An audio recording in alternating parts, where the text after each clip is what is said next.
Everyone thinks they understand money. It's cash, it's bank accounts, maybe it's gold, maybe even Bitcoin. But all of those answers miss something much deeper because money isn't primarily a thing. I believe money is a process. And if you don't understand settlement, you don't actually understand how money works. In fact, once you understand settlement, something strange becomes obvious. Most of what we call money isn't actually money at all. The everyday example. Let's start with something simple. So, say you go to a restaurant, okay, and the bill is $40, okay? You pay with your debit card. From your perspective, the payment is finished. But from the financial system's perspective, something else just started. Um, because the restaurant doesn't actually receive your money immediately. What really happens is this.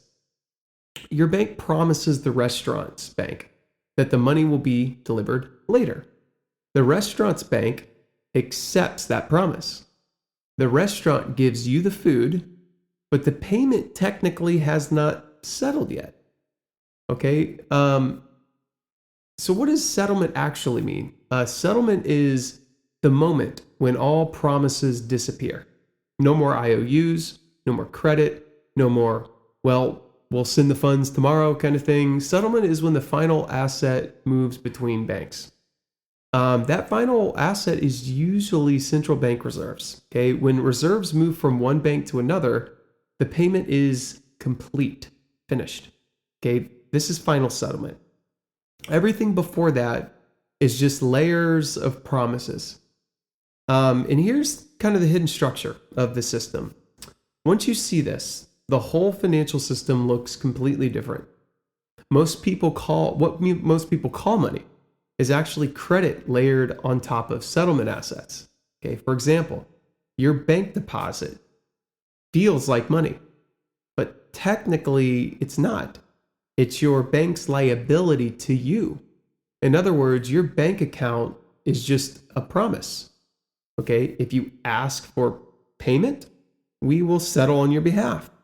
Okay, banks make these promises all day long, but eventually those promises must settle somewhere. And that's where central banks come in. Okay, there's something called the hierarchy of money that I learned from a guy by the name of Perry Marilling. And at the top of the hierarchy is central bank money. Okay, that means reserves between banks. Okay, physical cash issued by the central bank. Okay, these are settlement assets. And below that level are commercial bank deposits. And below that are money market funds, repo, and other credit instruments. Each layer depends on the layer above it because eventually every payment must settle upward. And that's kind of the hidden architecture of money. But we need to talk about why financial crises happen. Okay, this also explains something that confuses a lot of people. Okay, why do financial crises happen even when everyone seems wealthy? Because wealth is not the same as settlement. Okay, in a crisis, people stop trusting promises. Banks stop lending to each other. Okay, markets freeze. Okay, suddenly everyone wants the thing that actually settles payments, not assets, not investments, not promises. They want the settlement asset.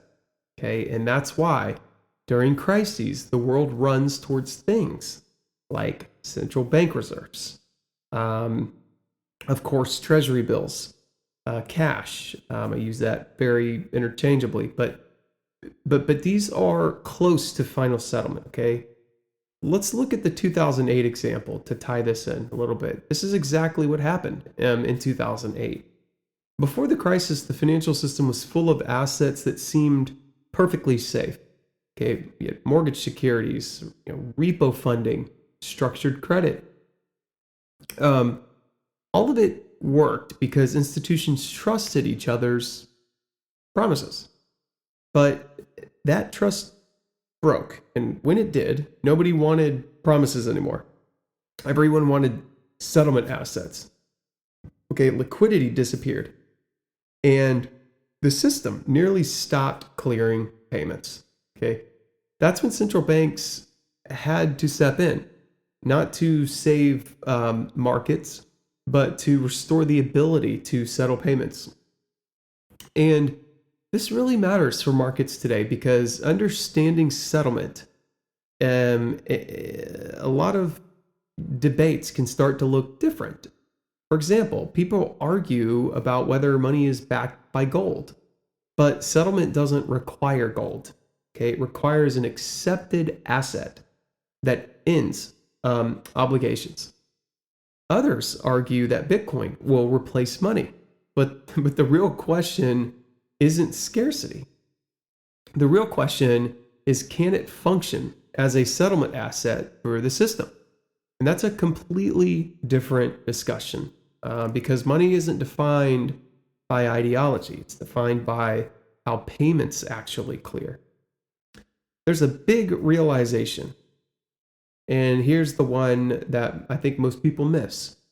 The global financial system is not primarily about value, wealth, or believe it or not, even currency. It is about settlement infrastructure. Everything else sits on top of that foundation. Markets move, assets rise and fall, credit expands and contracts. But underneath all of it, it really is the same question.